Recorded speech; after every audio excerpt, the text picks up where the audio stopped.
खुलुमबाय। गोजोन फुंबिलिनि गाहाम हामलायनायखौ बयनिसिमबो जासिहरनाय थाबाय। दिनै 13 अक्ट'बर 2023 इं मायथाइनि सानसेनि फान्जामुथियाव थानाय राशिफोरखौ फरायथिंनो लाबाय।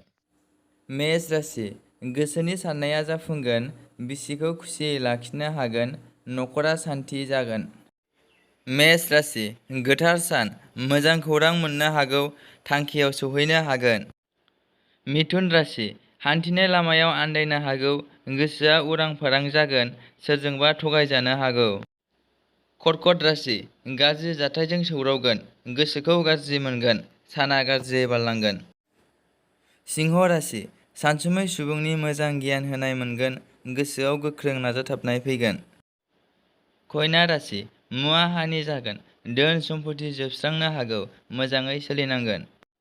तुला राशि, आय गोनां सान, मुलाम्फा गोनां खामानिफोराव आखाइ होगोन, रां आरजिनायनि गोरलै लामाखौ मोनगोन। वृश्चिक राशि, जेंनायाव गोग्लैगोन, रांनि आंखाल नुजाथिगोन, गुबुननियाव रां दाहार लानांनो हागौ। धनु राशि, नखराव मोजां खौरां सफैगोन, साननायफोरा जाफुंगोन।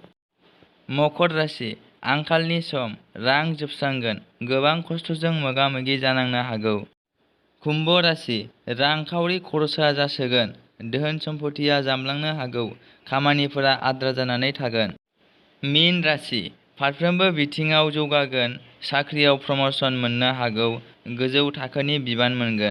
दिनैनि राशि फरायथिंनाया एसेनोसै।